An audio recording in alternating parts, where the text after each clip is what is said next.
Geseënd is die God en Vader van ons Here Jesus Christus, wat na sy groote barmhartigheid ons die wedergeboorte geskenk het, tot 'n lewende hoop, deur die opstanding van Jesus Christus uit die dode.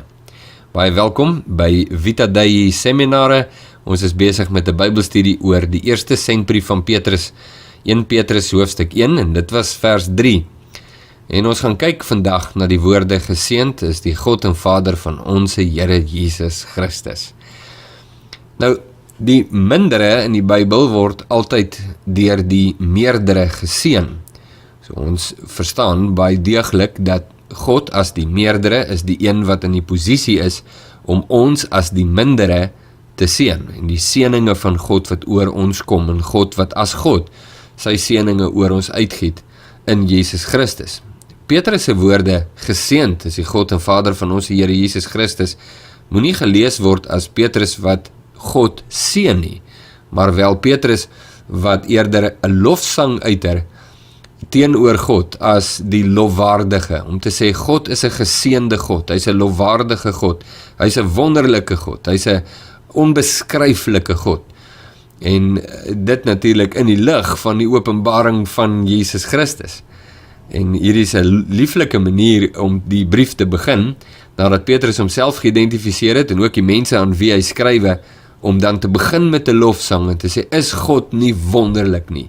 En dan in die versies wat hierna volg, beskryf Petrus hoekom hy 'n lofsang in sy hart en in sy lewe het vir God, en wie God is, hoe wonderlik God is, sy onbeskryflike karakter en genade, sy inhoud, sy waarheid, en hoe dit ons bedien in ons lewens raak. En hy rig sy lofsang aan die God en Vader van ons Here Jesus Christus. Nou, dit is 'n ou Joodse formule uit die Ou Testament wat Petrus gebruik om met hierdie lofsang te begin. Geseënd is God. Laat God lofwaardig wees, om lof aan hom te besing. Maar Petrus skryf 'n nuwe formule by hierdie ou Joodse formule van lof aan God. En hy verryk die Joodse formule met 'n nuwe toevoeging, naamlik God of Vader van ons Here Jesus Christus. So, geseënd is God, dis die ou Joodse formule, maar dan bring hy 'n ekstra dimensie by, die God en Vader van ons Here Jesus Christus. Jy sien, vir die Christen is dit so belangrik om hierdie te verstaan, want ons dink nie meer aan God. Die gelowige, die Christen, die disipel van Jesus, dink nie meer aan God losstaande van die Seun nie.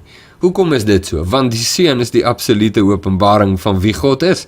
Hy word genoem die beeld van die onsigbare God, die sigbare van die onsigbare, die een wat in die boesem van die Vader is. Niemand het God nog ooit gesien nie, Johannes 1 vers 18.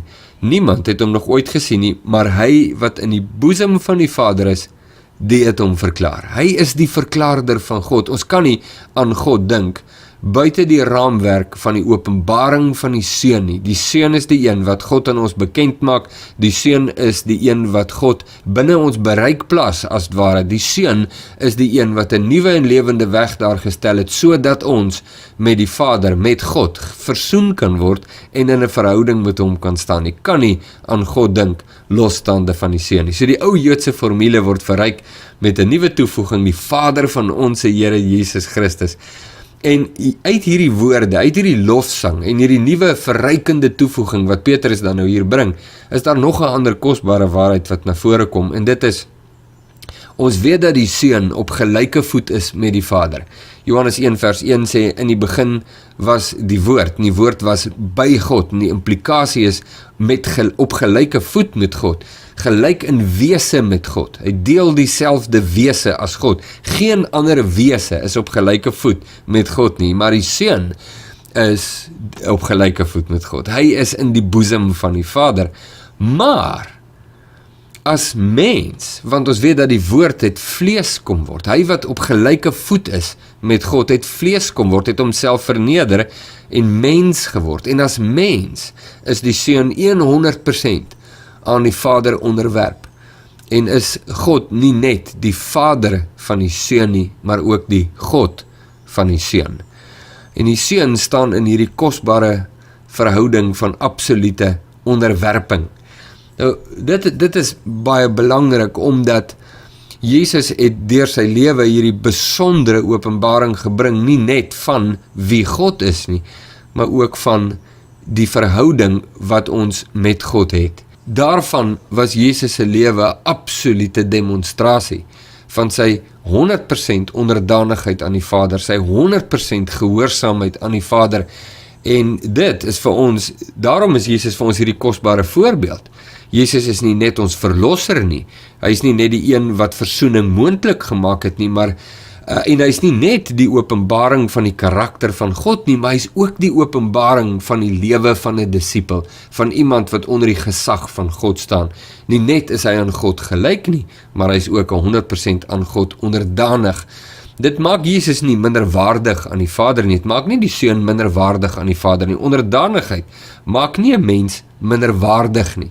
En dit is die absolute teenvoeter teen die postmoderne siening van onderdanigheid.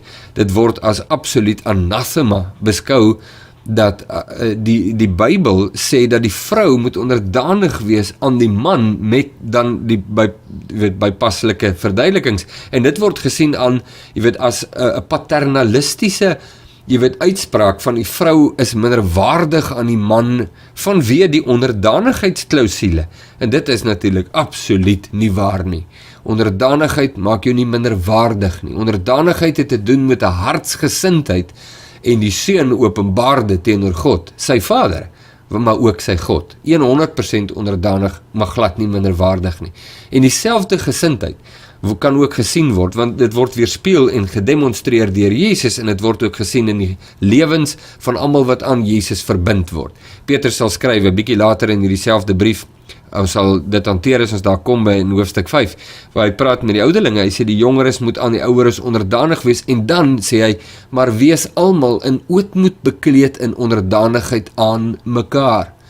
Dit is 'n wederwysige houding en gesindheid, dis iets wat Jesus demonstreer en is sigbaar in die lewens van gelowiges, ongeag jou posisie of jou status of jou funksie.